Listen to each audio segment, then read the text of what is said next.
పసిడి ధరలు మార్కెట్లో పరుగులు పెడుతున్నాయి. రోజురోజుకు బంగారం ధరలు సామాన్యులకు అందనంత దూరం వెళ్తున్నాయి. నిన్నటి ధరలతో పోలిస్తే ఇవాళ ధరలు స్వల్పంగా పెరిగాయి. తులం బంగారంపై 200 రూపాయలకు పైగా పెరగ్గా కిలో వెండి ధర 500 రూపాయలు పెరిగింది. హైదరాబాద్లో 24 క్యారెట్ల బంగారం ధర 74,210 రూపాయలకు చేరుకుంది. కిలో వెండి ధర 84,200 రూపాయలుగా ఉంది.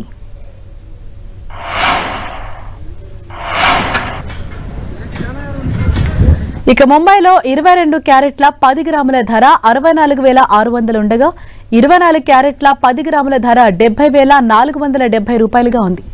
బెంగళూరులో 22 క్యారెట్ల 10 గ్రాముల బంగారం ధర 64,600 ఉండగా 24 క్యారెట్ల ధర 70,470 ఉంది.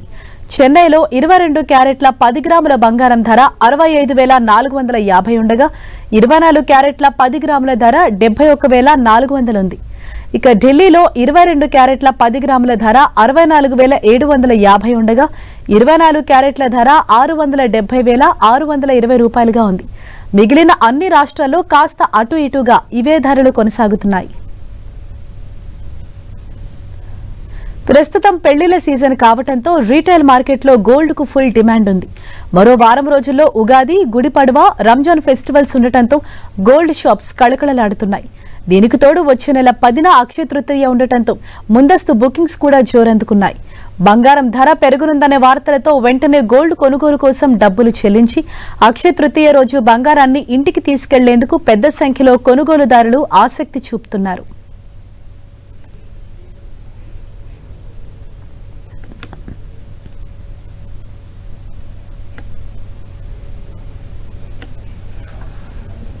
ప్రస్తుతం మనకు ఫోన్ లైన్ లో అందుబాటులో ఉన్నారు మార్కెట్ నిపుణులు శేషు గారు. సార్ నమస్తే అండి. నమస్తే అండి. సార్, అంటే ఒక్కసారిగా గత కొన్ని రోజులుగా చూస్తున్నాం బంగారం ధర ఇంతలా పెరగటానికి అసలు కారణం ఏంటి సార్? అంటే గోల్డ్ పరంగా లాస్ట్ కొన్ని రోజులుగా మనకి పెరుగుతూనే ఉంది, ఒక్కసారిని కాదు కదండి. లాస్ట్ ఒక మనకి 1.5 month 2 months స్లోగా గ్రాడ్యువల్ గా పెరుగుతుంది. బట్ రీసెంట్ గా మరి తక్కువ టైంలో కొంచెం ఎక్కువ పెరిగిందని చెప్పొచ్చు. మామూలుగా గోల్డ్ అనేది అటు ఈక్విటీ మార్కెట్ కి ఆపోజిట్ డైరెక్షన్ లో ఉంటుందండి. అయితే ఇప్పుడు ఆ విధంగా లేదు. ఇప్పుడు ఏంటంటే ఈక్విటీ మార్కెట్స్ స్ట్రాంగ్ ఉన్నాయి, అదేవిధంగా గోల్డ్ కూడా బాగా పెరిగింది. ప్రధానంగా 3 కారణాలుగా చెప్పొచ్చు. ఫస్ట్ థింగ్ ఏంటంటే రీసెంట్ గా అంటే లాస్ట్ కొన్ని రోజులుగా మనకి డాలర్ ఇండెక్స్ అనేది కరెక్ట్ అయింది. గ్లోబల్ గా అన్ని కరెన్సీస్ తో పోల్చుకుంటే డాలర్ ఇండెక్స్ కరెక్ట్ అయింది. దాని కారణంగా కొంచెం గోల్డ్ లో మనకి పెరగడం చూసాము. అది నెంబర్ 1 పాయింట్.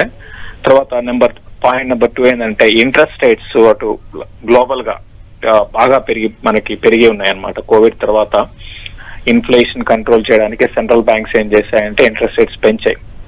ఇంకా మీకు చెప్పాలంటే ఇప్పుడు యుఎస్ కానీ యూరోప్ మెజారిటీ కంట్రీస్, అదేవిధంగా జపాన్ లో దాదాపు ఇంట్రెస్ట్ రేట్స్ 0 ఉండేది. అటువంటిది 5-6కి వెళ్ళిపోయినాయి. సో ఇక్కడ నుంచి ఈ ఇయర్ లో మళ్ళీ ఇంట్రెస్ట్ రేట్స్ తగ్గడం స్టార్ట్ అవుతాయి. సో దాని కారణంగా కూడా గోల్డ్ లో మనకి బయింగ్ అనేది కనపడింది.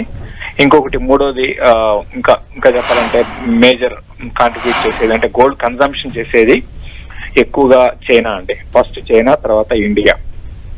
సో ఆబ్వియస్ గా చైనాలో డిమాండ్ కూడా బాగానే గోల్డ్ డిమాండ్ అనేది బాగా ఉంది. సో దాని కారణంగా పెరిగింది. సో ఇవన్నీ పక్కన పెడితే ఇంకొకటి కారణం ఏంటి అంటే గ్లోబల్ ఈక్విటీ మార్కెట్స్ అన్ని కూడా చాలా అంటే లాస్ట్ ఒక కోవిడ్ తర్వాత కరెక్షన్ లేకుండా పెరుగుతూ ఉన్నాయి. కాబట్టి ఏంటంటే కొంచెం రిస్క్ రివార్డ్ రేషియో తీసుకుంటే రిస్క్ ఎక్కువ ఉంది ఈక్విటీ మార్కెట్స్ లో. కాబట్టి కొన్ని ఫండ్స్ అక్కడి నుంచి ఎగ్జిట్ అయ్యి గోల్డ్ కూడా కొనే అవకాశాలు ఉన్నాయి. దీని కారణంగా గోల్డ్ పెరుగుతుంది. నా ఉద్దేశం ప్రకారము గోల్డ్ ఇక్కడి నుంచి ఇంకా పెరగడానికి అవకాశాలు ఉన్నాయి.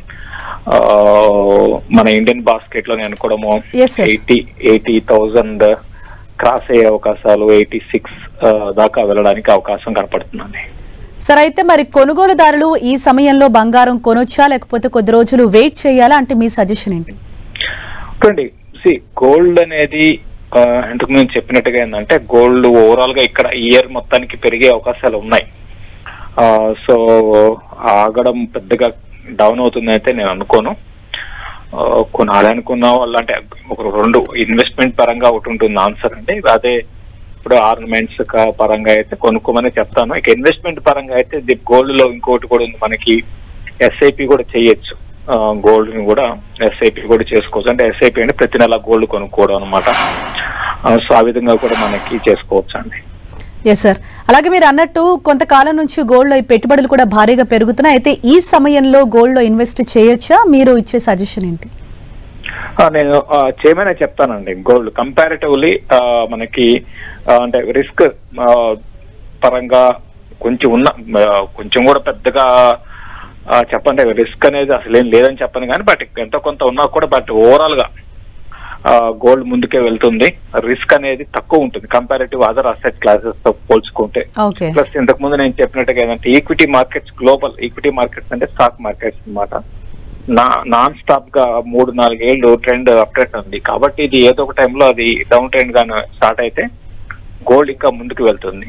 సో ఆ పాయింట్ లో చూడాలి అంటే అక్కడ నుంచి ఇక్కడికి, అంటే ఈక్విటీ నుంచి గోల్డ్ లోకి ఇన్వెస్ట్ చేస్తే బాగానే ఉంటుంది. కాకపోతే ఏంటంటే గోల్డ్ 30%, 40% పర్ యానం రిటర్న్స్ రావాలి. రైట్. థ్యాంక్ యూ శేషు గారు.